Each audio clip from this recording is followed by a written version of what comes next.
الحمد لله وكفى وسلام على عباده الذين اصطفى أما بعد فأعوذ بالله من الشيطان الرجيم بسم الله الرحمن الرحيم يا أيها الذين آمنوا اذكروا الله ذكرا كثيرا وسبحوه بكرة وأصيلا صدق الله مولانا العظيم وقال رسول الله صلى الله تعالى عليه وسلم من كان آخر كلامه لا إله إلا الله دخل الجنة أو كما قال رسول الله صلى الله تعالى عليه وسلم আমি আল্লাহ পাক রব্বুল আলামিনের পবিত্র কালামের এক অংশ বিশেষ তেলাওয়াত করলাম এবং হযরত রাসূল করিম সাল্লাল্লাহু আলাইহি ওয়াসাল্লামের একখানা হাদিস শরীফ পাঠ করলাম। আল্লাহ পাক কোরআন শরীফ এবং হাদিস শরীফের পরিপূর্ণ নূর আমাদের সকলকে নসিব ফরমান। কোরআনে পাক এবং হাদিসে পাকের নূরে জিন্দগি के नूर वाला হেদায়েত वाला বানানোর তৌফিক দান করেন।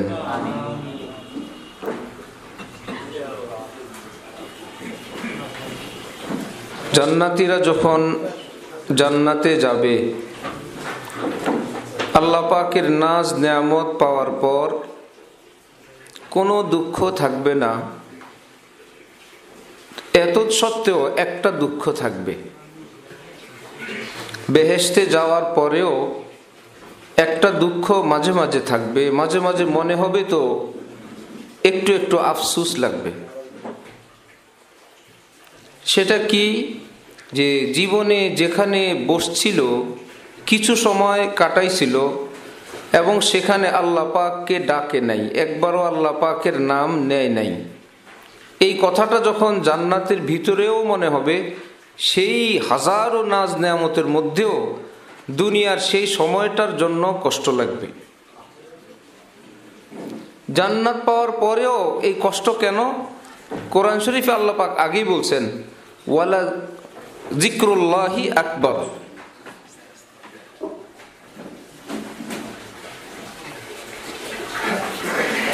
যে আল্লাহ পাকের ইয়াদ, আল্লাহ পাকের স্মরণ, সেটা জান্নাতের চেয়েও বড়। আল্লাহর জিকির জান্নাতের চেয়েও কি বড়। এই জন্য জান্নাত তো এত বড় না যে বড়টা পাওয়ার পর ছোটটা ভুলে যাবে। জান্নাত পাওয়ার পরেও বড়টা তো বাকি।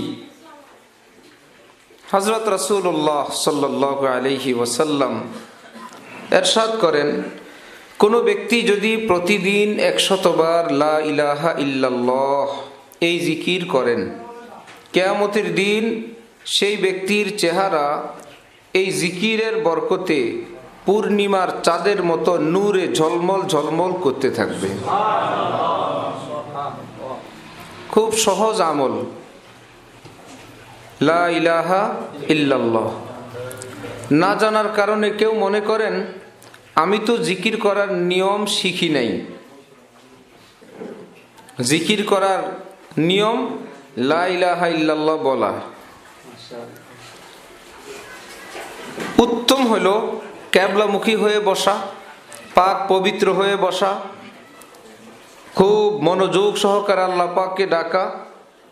কিন্তু লা বলার সময় কলবের অমুক জায়গায়, ইলাহা বলার সময় আরেক জায়গায়, ইল্লাল্লাহ বলার সময় তৃতীয় জায়গায় ধাক্কা লাগানো, এগুলো পরবর্তীতে বিভিন্ন কারণে বিভিন্ন বুজুর্গানে দিন তাদের মুরিদদেরকে বলছেন, কিন্তু কোরআন এবং হাদিসের মধ্যে এইভাবে জিকির করার জন্য বলা হয় নাই। কেন বললেন? ভুল বলেন নাই, বলছেন জিকির করবা একদম আল্লাহ পাকের দিকে খেয়াল করে।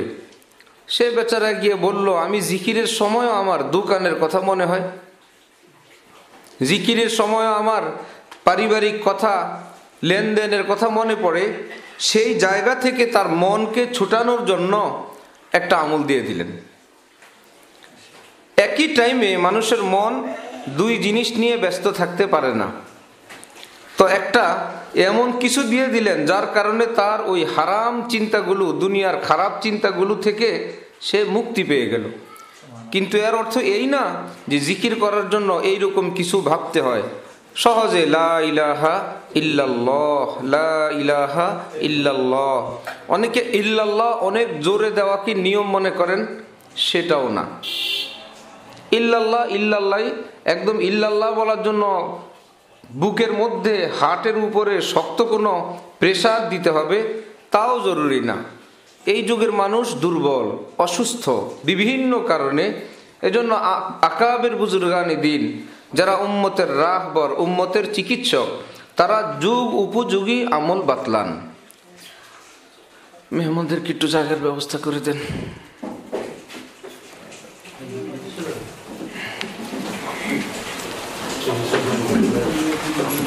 ইয়া আল্লাহ।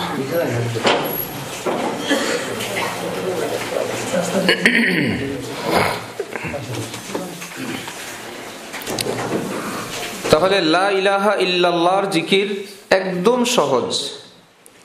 কি ব্যাপার?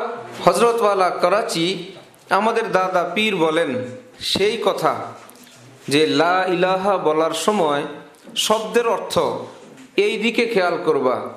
লা ইলাহা, ইলাহ মানে তো আল্লাহ, তা আবার লা ইলাহা কোনো আল্লাহ নাই না, ইলাহ মানে কোনো মাবুদ নাই। বলে না যে আমার কোনো মাসুক নাই, না কোনো মকসুদ নাই আল্লাহ ছাড়া, এটা হলো ভাব অর্থ। এই লা ইলাহা বলে দুনিয়ার যত হারাম চিন্তা, হারাম ফিকির, হারাম প্ল্যান, হারাম প্রোগ্রাম অন্তর থেকে সব বের করে দেওয়া। লা ইলাহা একদম সব বের করে দিলাম। লা ইলাহা মনে হয় তরবারি, একদম ক্ষেত সাফ করে ফেললাম।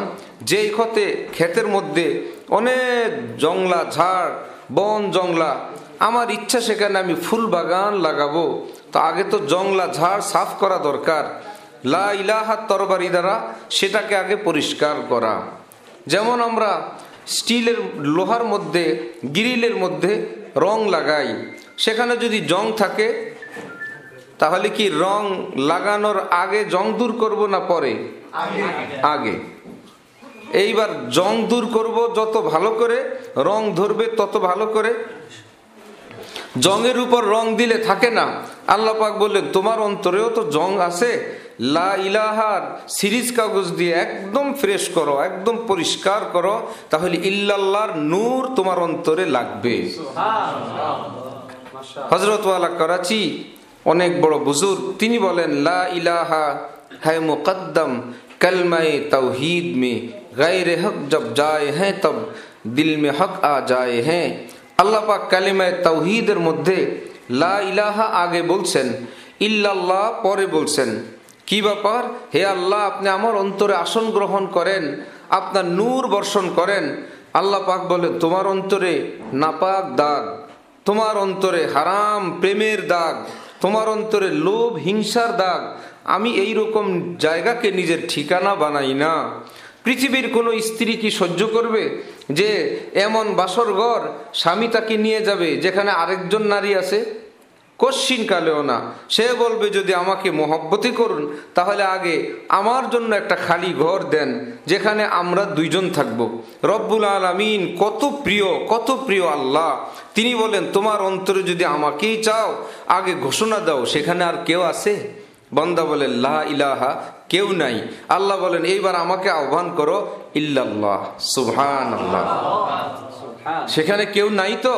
বান্দা বলে লা ইলাহা, কেউ নাই। এইবার আল্লাহ বলেন যে খালি জায়গায় আমি আসি, এইবার আমাকে আহ্বান করো।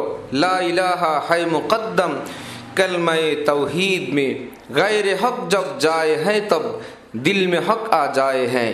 যদি জং দূর করো রং লাগবে, জংয়ের উপর দিলে লাগবে না।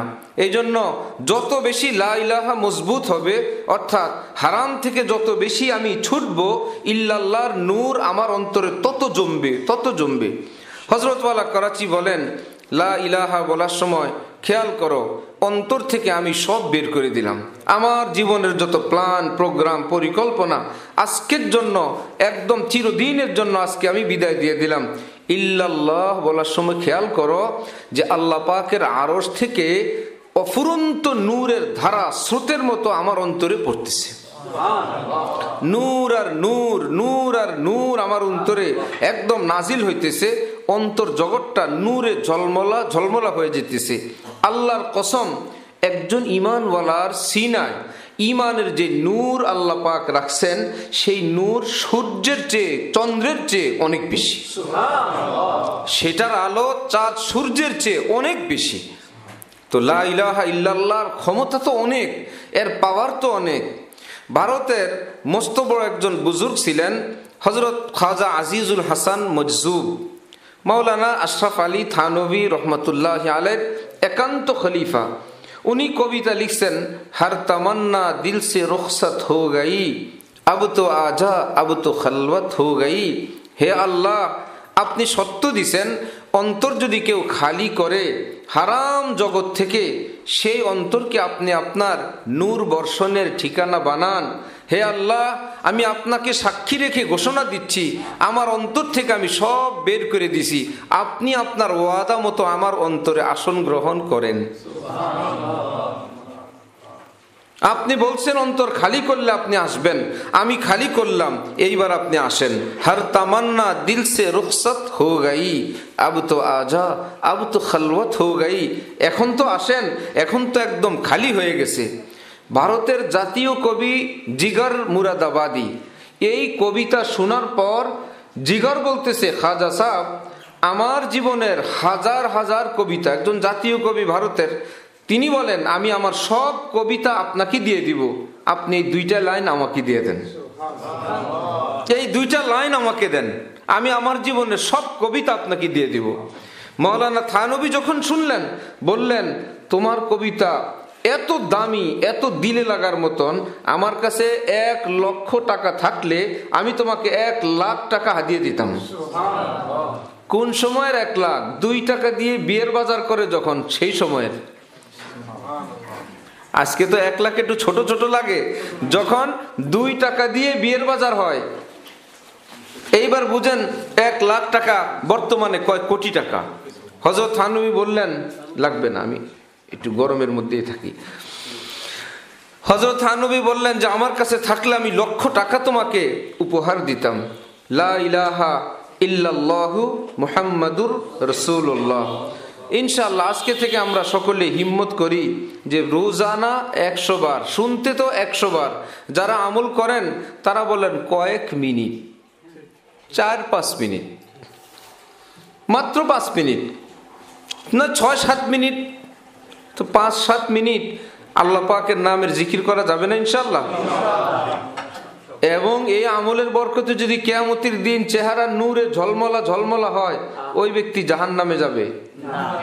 যার চেহারা জিকিরের বরকতে নূরে ঝলমলা, সেই বেচারা কোথায় যাবে? খালি জিকির করলে জান্নাতে যাবে এইরকম একটা কথা না, কোরআন হাদিসে বহু কথা আছে। এই দুইটা নাও, তোমার জান্নাত। 3 আমল করো, জান্নাত। যে নিজের লজ্জাস্থান এবং জবানের গ্যারান্টি দিবে, নবী বলেন আমি জান্নাতের গ্যারান্টি দিব। নামাজ রোজা গেল কই? আছে কিনা এরকম? লজ্জাস্থান এবং জবানের গ্যারান্টি দিবে, নবী বলেন আমি তার জান্নাতের গ্যারান্টি দিব। আমরা শুনি না এরকম? আছে তো হাদিসে। আবার এখানে আছে লা ইলাহা বললে নূরে ঝলমল করবে, আর কোনো আমল লাগবে না, এত বিতর্ক লাগবে না। যার যেমন ইয়াকিন, যে যে আমল ধরবেন শুরু করেন। এইবার নবী যেই ঘোষণা দিলেন পুরস্কারের, ওই পুরস্কার পাওয়ার উপযুক্ত হওয়ার জন্য যা যা করা দরকার, যা বানানো দরকার, আল্লাহ পাক নবীর কথার লাজে ইজ্জতে আল্লাহ সব করে দিবেন। হাদিস শরীফ, রাসূলুল্লাহ সাল্লাল্লাহু আলাইহি ওয়াসাল্লাম বলেন, যে ব্যক্তি 5 ওয়াক্ত নামাজের পর আয়াতুল কুরসি পড়ে, তার মাঝে আর জান্নাতের মাঝে মাত্র একটা ওয়াল, এই ওয়াল টপকাইলেই সে জান্নাতে যাবে। সেই ওয়াল বা সেই দেয়ালটা হলো মৃত্যু। 5 ওয়াক্ত নামাজের পর কি? আয়াতুল কুরসি। তৃতীয় পারার প্রথম পৃষ্ঠায় আছে আয়াতুল কুরসি, একটাই আয়াত, তার মাঝে আর জান্নাতের মাঝে একটা ওয়াল। তাহলে এই হাদিসের মধ্যে তো অন্যান্য আমলের কোনো কথাই নেই। আবার বললেন 5 ওয়াক্ত নামাজের পরে, নামাজ পড়ার কথাও বলেন নেই। নামাজ না পড়লে পর পাবে কই? নামাজ না পড়লে নামাজের পর পাবে খুঁজে? পরে তো পাবে না। এর মধ্যে এক হোমিও ডাক্তার বলে, আমার কাছে রুগী আসলে চেহারা শুরুর দেখে যখন বুঝি মনে হয় ঠিক মতো নামাজ পড়ে না, ওষুধ দিয়ে বলি যে ফজর পড়েই এটা খাই ফেলবেন, আর জোহর পড়ার সাথে সাথে এটা খাবেন, আসর পরে দেরি করবেন না, এটা খাবেন, কারণ মাগরিবের পরে ওষুধ আছে, আর মাগরিবে এটা, এশায় এটা। ওষুধে ওষুধ দিলাম বলে, বড় ওষুধ 5 ওয়াক্ত নামাজ দিয়ে দিলাম। আয়াতুল কুরসি আরেকটা আমল, যেই ওয়াক্ত আমরা সালাম ফিরাই, যতটুক মসজিদে বসি, কারো টাইম না থাকলে যদি মসজিদ থেকে বেরও হয়ে যায়, নামাজের মুসল্লা থেকে উঠাও যায়, অন্য কাজ শুরু করার আগে আয়াতুল কুরসি শেষ।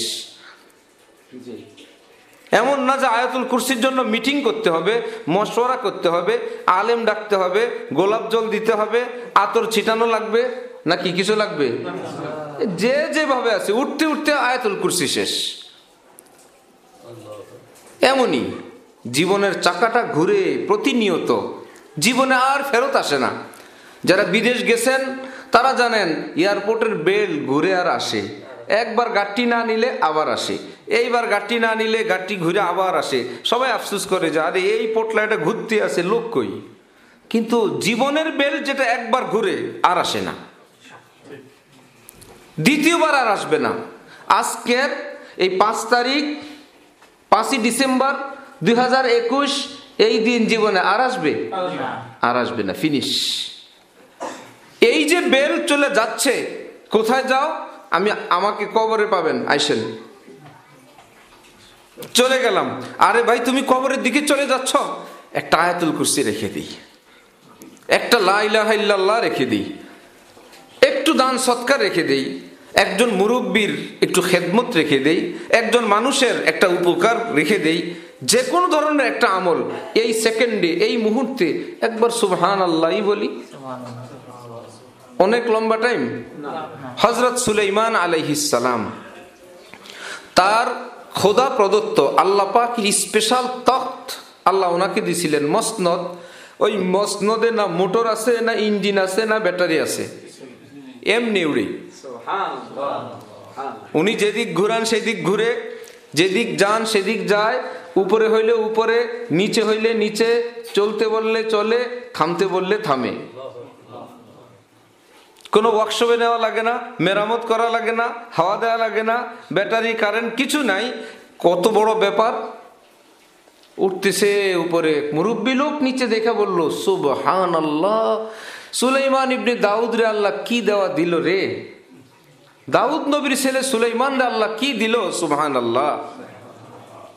হযরত সুলাইমান ওখানে ব্রেক করছেন, বাতাসকে হুকুম করছেন, এই বরাবর কে দেখো তো, নিয়ে আসো লোকটাকে। লোকটাকে নিয়ে যাওয়া হলো। আপনি কি বলছেন?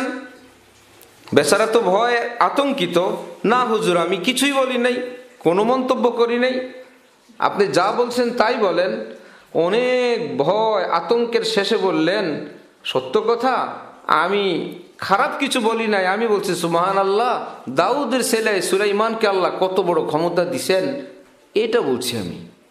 হযরত সুলাইমান বললেন, আপনি সুবহানাল্লাহ বলছিলেন, ওই সুবহানাল্লাহর নূর এত বেশি আসমানের দিকে স্পিডে যাইতেছিল, সেটার ধাক্কায় আমার মসনদ থরথর করে কাঁপতেছিল।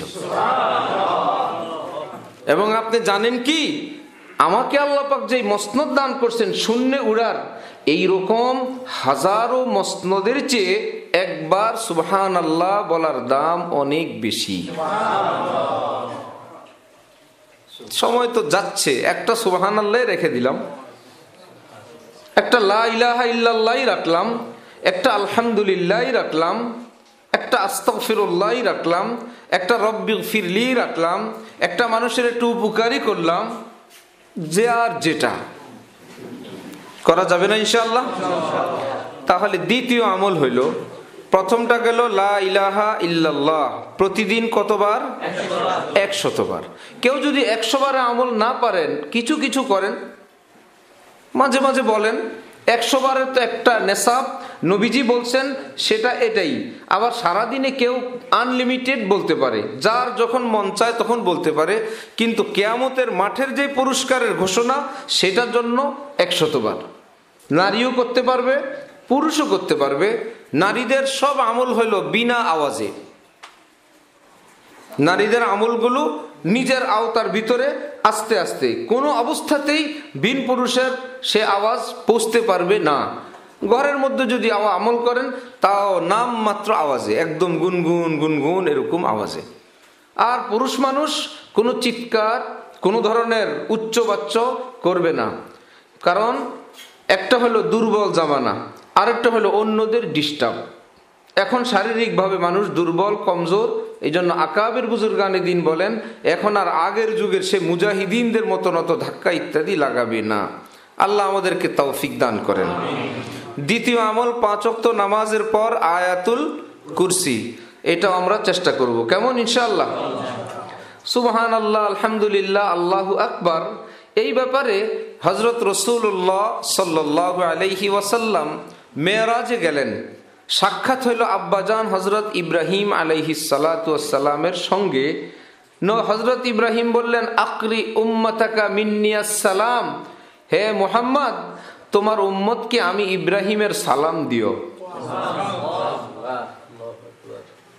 আকরি উম্মাতাকা মিন্নিয়াস সালাম, যে উম্মতকে আমার সালাম দিও, মানে সন্তানের প্রতি বাবার মহব্বত কত। আব্বাজান সালাম পাঠাইছেন না? সুবহানাল্লাহি ওয়া বিহামদি। তারপর বলবা, আন্নাল জান্নাতা কিয়ান, জান্নাতের বিশাল একটা অংশ চাটিয়াল ময়দান, খোলা জায়গা। ওয়া গিরাসুহা সুবহানাল্লাহ, আলহামদুলিল্লাহ, আল্লাহু আকবার, লা ইলাহা ইল্লাল্লাহ। এবং তাদেরকে বলবা, সেই জায়গা যেন ওরা গাছগাছালি লাগায়, এখানে বসে। দুনিয়াতে থাকবে, গাছগাছালি লাগাবে কোথায়?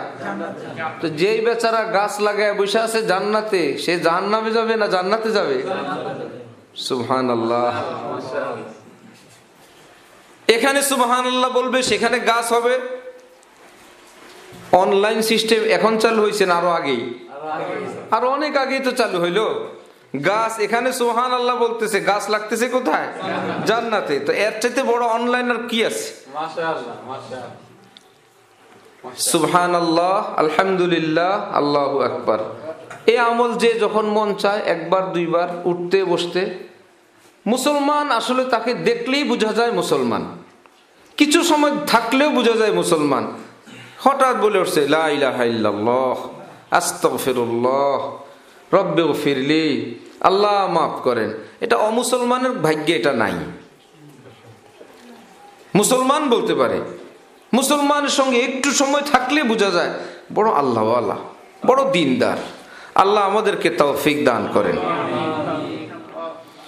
আরেকটা আমল, হযরত রাসূলুল্লাহ সাল্লাল্লাহু আলাইহি ওয়াসাল্লাম ইরশাদ করেন, কেউ যদি আউযু বিল্লাহিস সামিউল আলিম মিনাশ শাইতানির রাজিম 3 বার পড়ার পর সূরা হাসরের শেষ 3 আয়াত হুয়াল্লাহুল্লাযী থেকে নিয়ে শেষ পর্যন্ত বাদ ফজর পড়েন, মাগরিব পর্যন্ত 70,000 ফেরেশতা ওই ব্যক্তির জন্য আল্লাহ পাকের কাছে সারা দিন বলতে থাকবে।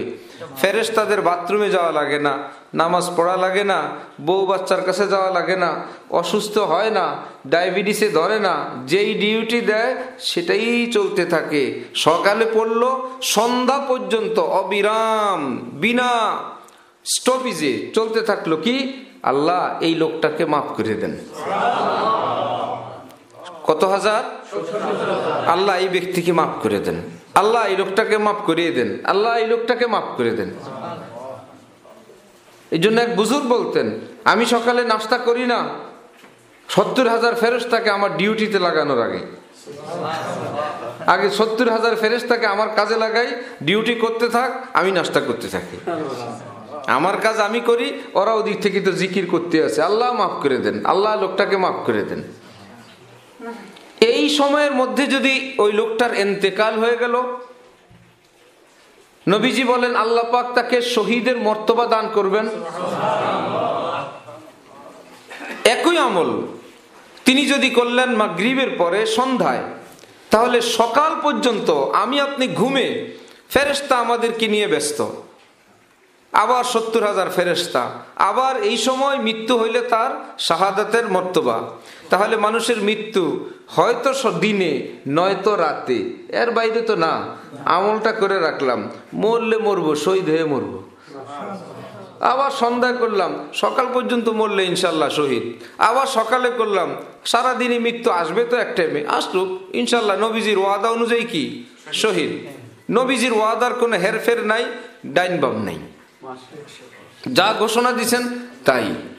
এক দোয়া আছে, দোয়ার নাম দোয়ায়ে আবি দারদা। একটু কঠিন, একটু লম্বা, কিছুটা সাইয়্যিদুল ইস্তিগফারের মতো।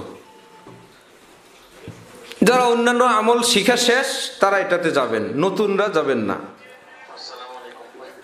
এখন এই দোয়া হযরত আবু দারদা রাদিয়াল্লাহু তাআলা আনহু আমল করলেন। নবীজি বলছেন এই আমল যে করবে সকাল সন্ধ্যায়, আল্লাহ পাক তাকে সব ধরনের মুসিবত থেকে তার জান মাল আল্লাহ হেফাজত করবেন। তিনি আমল করছেন সকালে। দিনের বেলা এক সময় ওনার কাছে এক লোক দূরে বললেন, আপনার বাড়িতে আগুন লাগছে, আপনার ঘর জ্বলে যাচ্ছে। উনি বললেন না, হইতেই পারে না। সেই লোক বলে, আমি দেখে আসছি আগুন জ্বলে, আপনি বলেন হইতে পারে না। তিনি বললেন, নিশ্চিত আমার ঘরে আগুন লাগে নাই। দেখনেওয়ালা বলে, আমি দেখে আসলাম বাড়ি জ্বলতেছে, আর এই লোক কি পাগলের পাগল, সে এখানে বসে বলে জ্বলে নাই। কেন বললেন? আমি নবীজি বলছেন এই দোয়া পড়লে আল্লাহ পাক তার জানমাল হেফাজত করেন, আমি এই দোয়া সকালে পড়ছি, আমার ঘর জ্বলতে পারে না। খবর দেনেওয়ালা বলে, ভাই আপনার আমলের কথা আমি জানি না, আমি দেখছি আগুন লাগছে, আপনি চলেন চলেন। দুইজন বিতর্ক লাগছে। বাড়িতে গিয়ে দেখা গেল চতুর্দিকের সবগুলো ঘর জ্বলে গেছে, মধ্যখানে আবু দারদার ঘর অক্ষত দাঁড়ায় আছে। মধ্যখানে আবু দারদার ঘর দাঁড়ানো। সেই লোক এইবার ধরা পড়লো, কি ভাই আমি তো দেখছি আগুন আর আগুন, এত আগুনের ভিতরে আর কি কিছু থাকে? হযরত আবু দারদা বলেন, তুমি আগুন দেখা এত বিশ্বাস করে ফেলাইছো, দেখা আগুনের চেয়ে আমি নবীর কথাকে আরো বেশি বিশ্বাস করি। এই জন্য আমি বলছি জ্বলে নাই, দেখলা জ্বলে নাই, ইয়াকিন রাখা চাই। তাহলে আমাদের মৃত্যু 24 ঘন্টা একটা টাইমে তো আসবে, নাকি আসবে না? কেউ দোয়া চায় না, হুজুর দোয়া করেন আল্লাহ মৃত্যু থেকে হেফাজত করে। একজনও দোয়া চাইলো না জীবনে। হ্যাঁ, চাইও লাভ নাই, হুজুর নিজেও করতে পারে না। এটা আসবেই। এবার দিনে আসবে, নয়তো রাতে আসবে, সকালে আমল, সন্ধ্যায় আমল, রেডি। আল্লাহ ডাক দিলে শহীদ, শহীদ হয়ে চলে যাব। তাহলে আমরা এই আমলটাও করার চেষ্টা করব ইনশাআল্লাহ। এই আমল হলো সকালে এবং সন্ধ্যায়। মাশাআল্লাহ, ফজরে তো দেশে, সারা দেশের মসজিদে মসজিদে অনেকে আমলটা করেন অনেক আগের থেকে। এই অঞ্চলে জানা নাই, আমাদের কুমিল্লা চাঁদপুরে ইমাম সাহেব সহ সবাই মিলে বসে বসে পড়েন। করলো, এটা জরুরি না যে ইমাম সাহেব পড়াইতে হবে, সবাই নিজের আমল নিজে করবে। ইমাম সাহেব তো পুরুষদেরকে পড়াবে, মহিলাদেরকে কোন ইমাম পড়াবেন? বুঝা গেল এটা নিজের দায়িত্ব, ইমামের দায়িত্ব না। 3 নম্বর আমল গেল। 4 নম্বর আমল কুল হুয়াল্লাহ সূরা, কুল আউযু বিরাব্বিল ফালাক, কুল আউযু বিরাব্বিন নাস, অর্থাৎ কোরআন শরীফের সর্বশেষ 3টা সূরা। নবীজি বলেন প্রত্যেকটা সূরা 3 বার করে পড়বে সকালে, 3 বার পড়বে সন্ধ্যায়। কেউ যদি পড়ে ইয়াকফিকা মিন কুল্লি শাই, সে যদি আর কোনো ওজিফা নাও পড়ে এই ওজিফাই যথেষ্ট। সে কোনো ওজিফা পাঠ করতে পারে নাই, কোরআন হাদিসের বর্ণিত অনেক আমল ছিল, কিছুই পালন করতে পারে নাই, তাহলে এই যে আমলটা ইয়াকফিকা মিন কুল্লি শাই, মুহাদ্দিসিন নবীজির কথা থেকে আর কি বাইর করা যায়, আর কি ব্যাখ্যা হইতে পারে? বলে মিন কুল্লি শাই, আরেকটা তো তর্জমা আছে এটার, কি আয় মিন কুল্লি শার, ইয়াকফিকা মিন কুল্লি শাইইন ইয়াকফিকা মিন কুল্লি শাররিন। কেউ যদি কোনো কিছু নাও পড়ে তাও যথেষ্ট, আর যত রকমের ভয় মুসিবত আপদ বালা জিন ভূত জাদু টোনা সব কিছুর থেকে এই উসিলায় আল্লাহ পাক তাকে হেফাজত করবেন। কেউ যদি বলে একটা তাবিজ এটা রাখলে পৃথিবীর কেউ জাদু টোনা করতে পারবে না, যদি করে 10 লাখ টাকা দিব জরিমানা, তাহলে বুঝতে হবে তাবিজটা কত পাওয়ার। অ্যাক্সিডেন্ট থেকে রক্ষা, দুর্ঘটনা থেকে রক্ষা, খুন খারাপির থেকে রক্ষা। আমরা যাই আর না যাই, শিল্পপতিরা আর বড় বড় চেয়ারম্যান এমপি মন্ত্রীরা বলবো একটা তাবিজ দেন, আমরা ভয়ের মধ্যে থাকি সব সময়। নবীজি তো তাবিজের চেয়ে বড়টা দিয়ে রাখছেন, যে 10 লাখ টাকা খরচ করা লাগবে না, সকালে 3 বার 3 বার, সন্ধ্যায় 3 বার 3 বার। এইবার এটা পড়ার পর মনে করবা আমি আসমানি জ্যাকেটের ভিতর ঢুকে গেলাম, আল্লাহ পাকের কুদরতি প্যাকেটে প্রবেশ করলাম, আল্লাহ আমাকে হেফাজত করবেন। এই ওয়াজ একদিন করলাম চাঁদপুর, আমাদের বাড়ি কচুয়ায়, সেখান থেকে রওনা হইলাম যে পথে মাঝে মাঝে ডাকাতি হয়, সবাই মিলে আমল করলাম।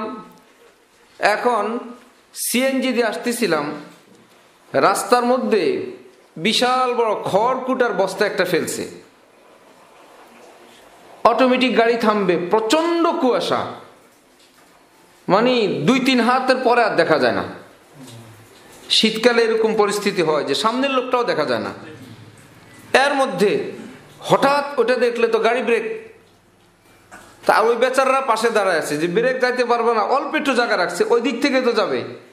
তো ড্রাইভার যখন ওদিক থেকে যাইতেছিল, বিশাল রামদা এইটা নিয়ে সেই বেচারায় একটা জিনিস গাছ কাটলে বা কোনো কিছু কাটতে থাকলে যেরকম কোবায় এইরকম কোপ দিতেছিল, কিন্তু হাতটা সামনের দিক না নিয়া হাতটা একদম বুকের সঙ্গে মিশে নাম মাত্র কেবল জাগাত রেখা এরকম করতেছে, মানে সে একটু আগাইলে আমাদের গায়ে পড়ে, তার ওইটা এমনি করতেছে, সে দাঁড়ায় দাঁড়ায় রোবটের মতন, আমরা তার সামনে দিয়ে সিএনজি নিয়ে আইসে গেলাম।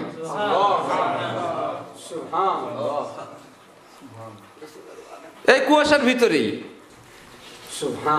এমন না যে আমরা অনেক জোরে আসতে পারতেছি, অথবা সে এইভাবে করতেছে, সে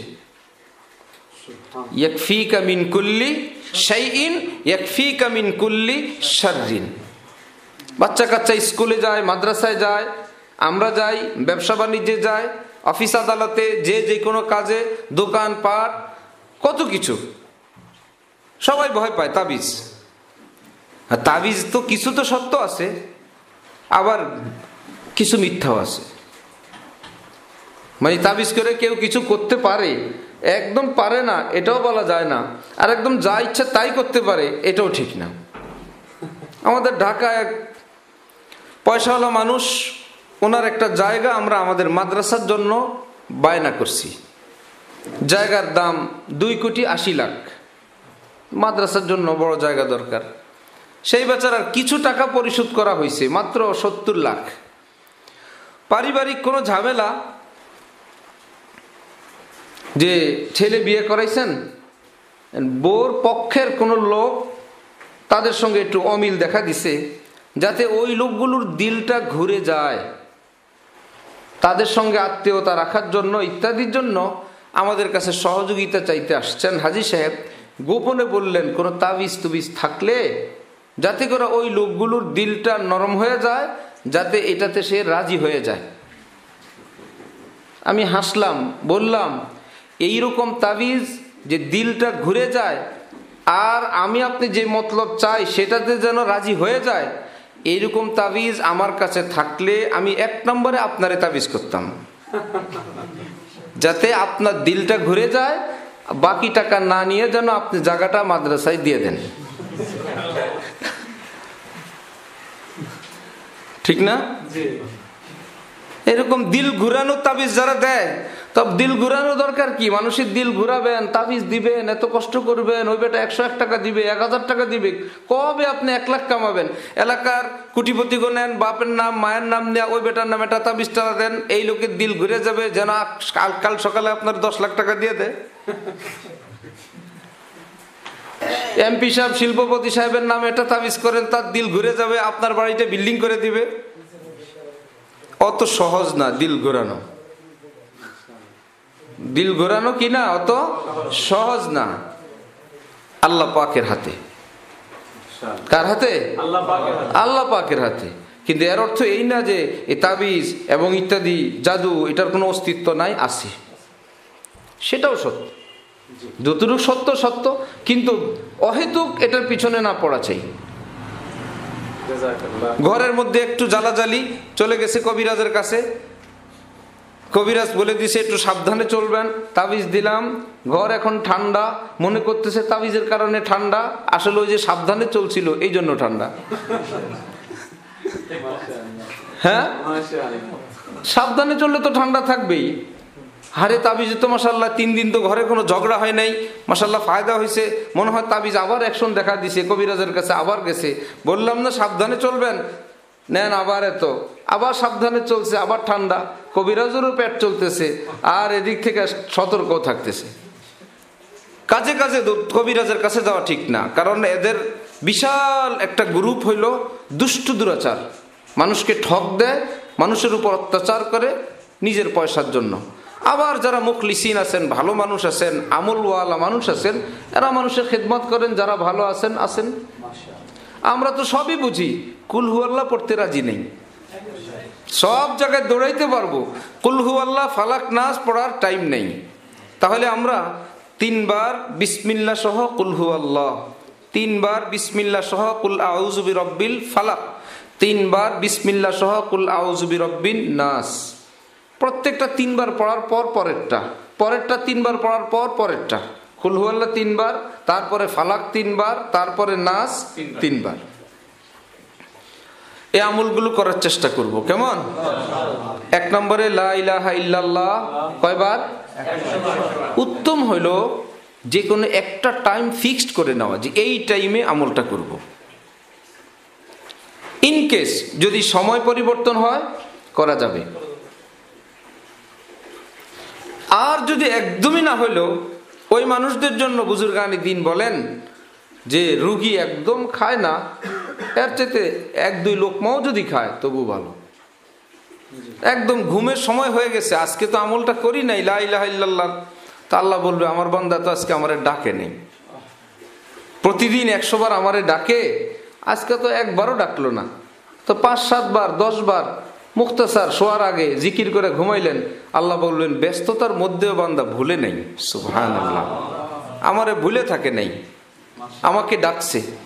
আবার পরের দিন থেকে বা পরের দিন যখন সুযোগ হয় আবার শুরু করলাম, এর কোনো কাজা কাফারা নেই, নিজের মতন করে করব ইনশাআল্লাহ।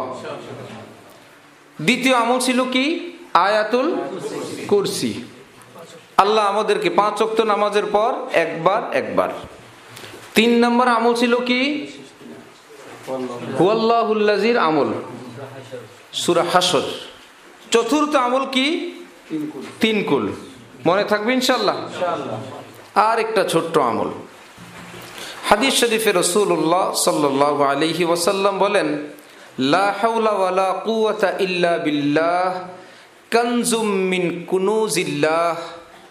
লা হাওলা ওয়ালা কুওয়াতা ইল্লা বিল্লাহ, এটা হলো আল্লাহ পাকের যতগুলো রহমতের খাজানা আছে সেই খাজানার একটা খাজানা। ফায়দা 70-এর উপরে।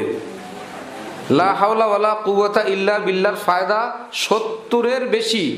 একদম ছোটটা হইল কারো মনে যদি কোনো কষ্ট আসে, পেরেশানি আসে, অস্থিরতা আসে, এই দোয়া পড়লে নগদ আল্লাহ পাক মনের কষ্ট দূর করে দিবেন।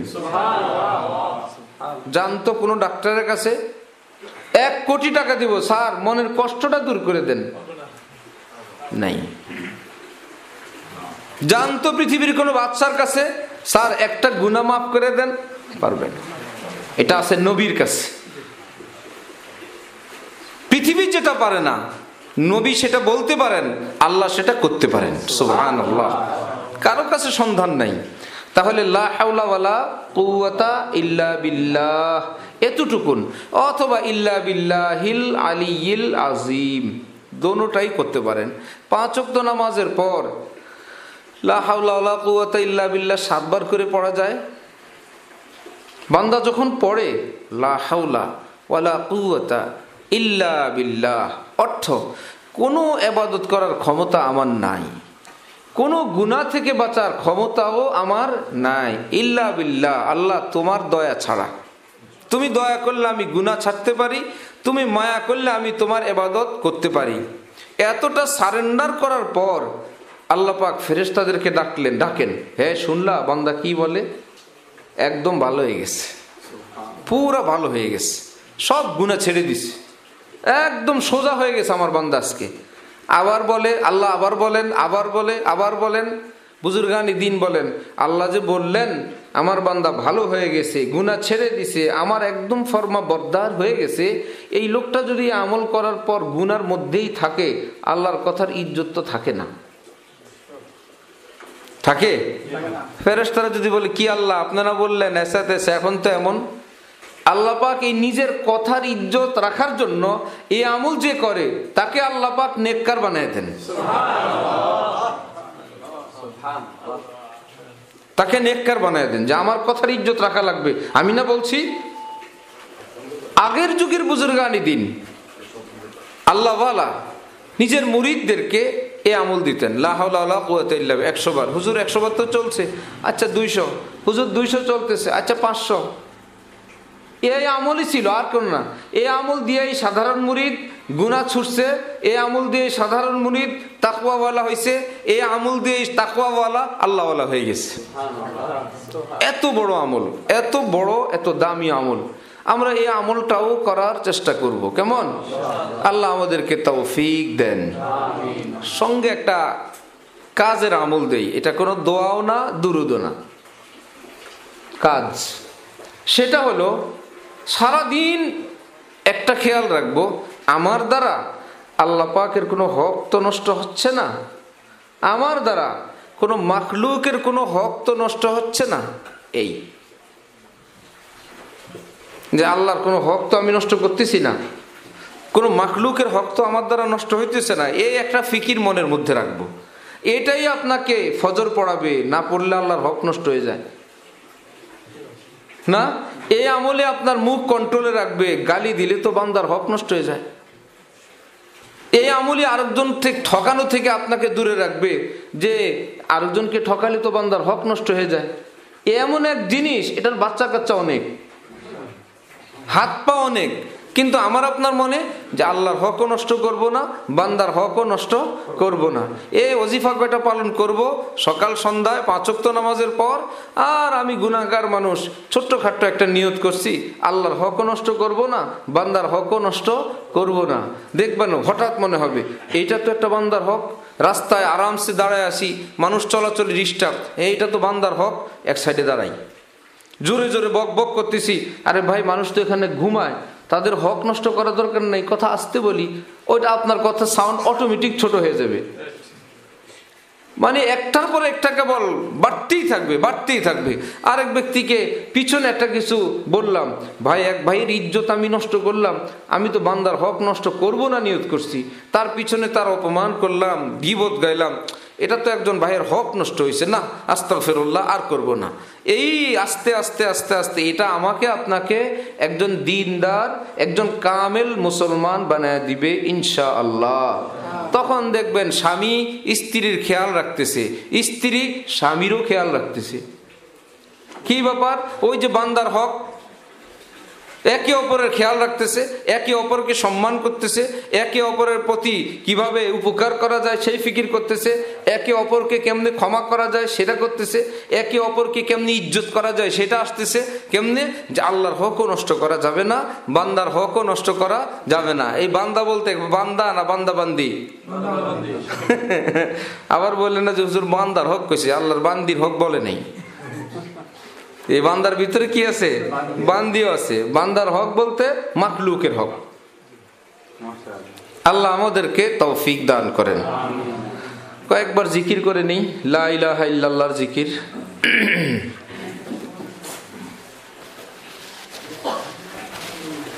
আমরা তো আপনাদের এলাকায় আসছি বন্দরখোলা।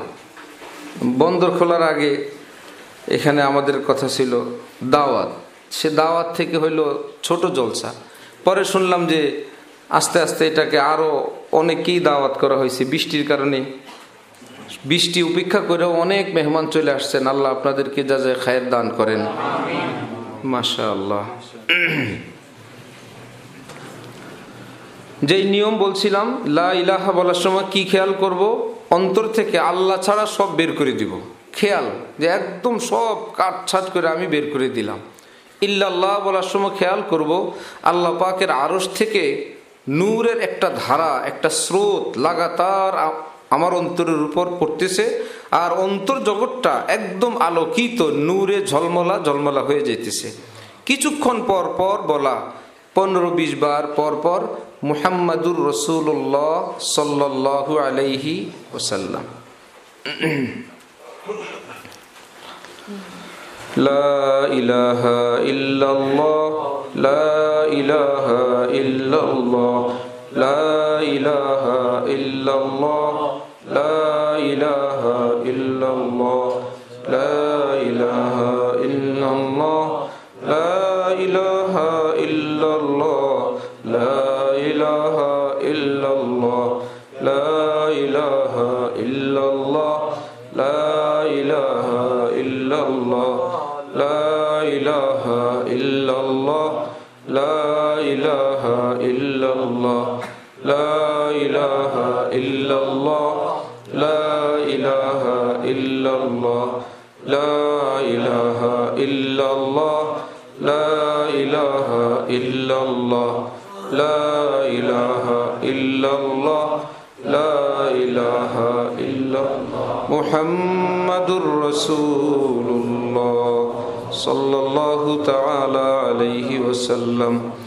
লা ইলাহা ইল্লাল্লাহ, লা ইলাহা ইল্লাল্লাহ, লা ইলাহা ইল্লাল্লাহ, লা ইলাহা ইল্লাল্লাহ, লা ইলাহা ইল্লাল্লাহ, লা ইলাহা ইল্লাল্লাহ, লা ইলাহা ইল্লাল্লাহ, লা ইলাহা ইল্লাল্লাহ, লা ইলাহা ইল্লাল্লাহ, লা ইলাহা ইল্লাল্লাহ, লা ইলাহা ইল্লাল্লাহ, লা ইলাহা ইল্লাল্লাহ, লা ইলাহা ইল্লাল্লাহ, লা ইলাহা ইল্লাল্লাহ, মুহাম্মাদুর রাসূলুল্লাহ সাল্লাল্লাহু তাআলা আলাইহি ওয়াসাল্লাম। কয়েকবার আল্লাহ পাকের নামের জিকির। পহেলা বার যখন আল্লাহ বলবো, একবার বলবো জাল্লা জালালুহু। অতঃপর জিকিরের সময় এরকম খেয়াল করব আমার জবান, আমার অন্তর, আমার দেহের বিন্দু বিন্দু, সারা জাহানের সব কিছু, পাতা পাতা, পানির ফোঁটা, বালুর কণা, সারা জাহান আল্লাহ আল্লাহ ডাকতেছে। আল্লাহ একটু টান দিয়ে এমনভাবে বলা যেন অন্তর থেকে জ্বালা ভরা আহ বের হইতেছে। আল্লাহ জাল্লা জালালুহু ওয়া তাআলা শানুহু। আল্লাহ আল্লাহ আল্লাহ আল্লাহ আল্লাহ আল্লাহ আল্লাহ আল্লাহ আল্লাহ আল্লাহ আল্লাহ আল্লাহ আল্লাহ আল্লাহ আল্লাহ আল্লাহ আল্লাহ। दिल मेरा हो जाए एक मैदान हू, दिल मेरा हो जाए एक मैदान हू, तू ही तू हो, तू ही तू हो, तू ही तू। और मेरे तन में बजाए आबुगिल,